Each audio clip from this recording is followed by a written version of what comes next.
Hello, I want to present here our microcontroller project we created for the course Microcontroller Technik by Andreas Tersteger.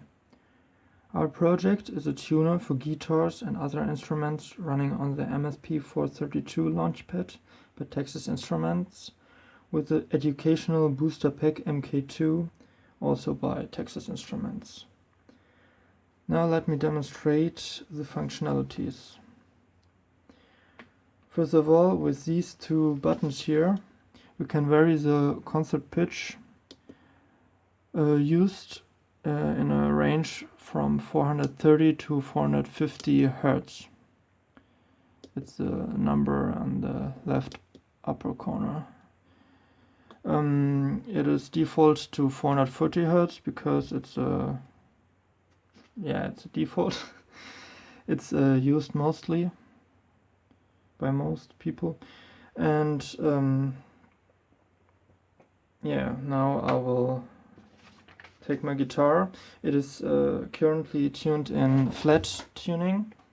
That means that every string is tuned half a step under the actual under the standard tuning, and I will tune it up to standard tuning now.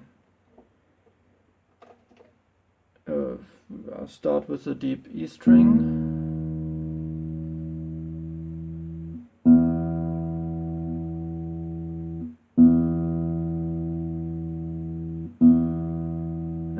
That's good enough, I hope. Next there's the A string.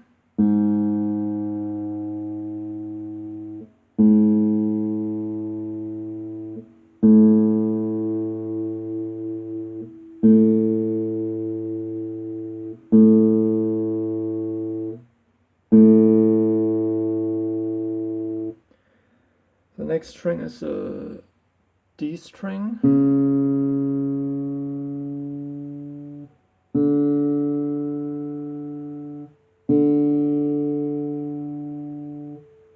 Oh, that's pretty good.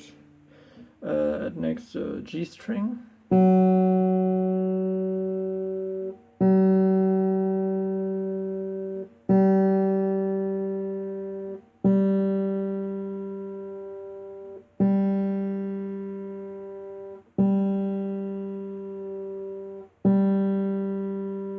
Okay, the B string.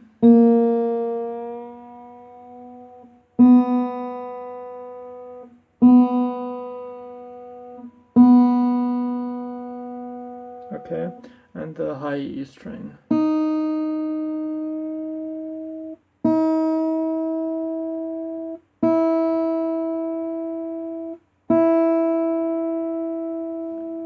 So now I will test the strings with another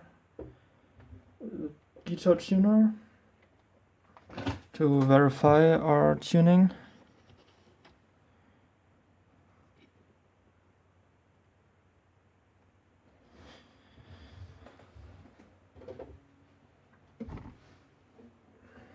Again, I'll start with the deep E string. It's a bit below. The A string. That's pretty good. The G string. Oh no, first the D string, I mean. The G string.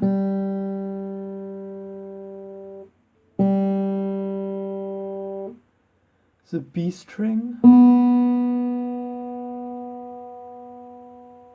And the high E string.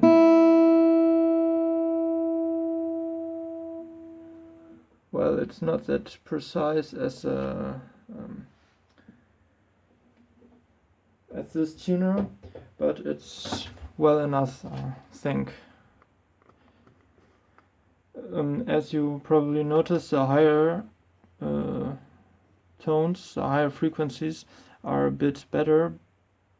Were a bit better because that's probably because of the precision that is around 2 Hertz at this implementation of the at the microcontroller, and the higher frequencies are much far,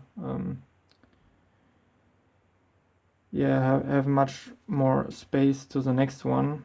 That's caused by the chromatic scale. I'll probably tell something about that later. But first about the implementation itself. Yeah, we use this microphone down here to get the input and digitalize it to using a 40-bit analog digital converter that's built in the microcontroller, and it triggers with 8 kilohertz. So we take a sample every 125 microseconds, and according to the Nyquist theorem, we can detect frequencies up to 4 kilohertz that way.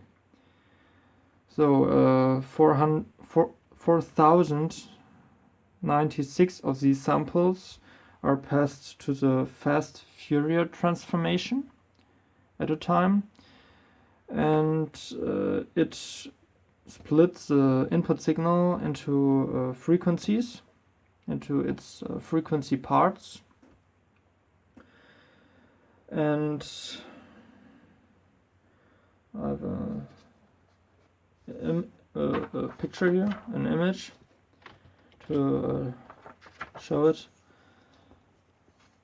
You see on the right here, this is the input line.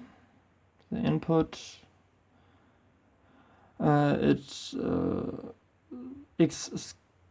x-axis is the time, and it gets splitted by the Fourier transformation in its frequency parts. And the result of this transformation is such a diagram where the frequency is on the x-axis. So we can say which frequencies have are more or less present in the input signal here. So once we have this strongest frequency, we look for the next chromatic tone or frequency and assume we want to tune to this frequency and visualize it on the display as already shown. Yeah, and that's all. Yeah, thanks for watching this video, and goodbye.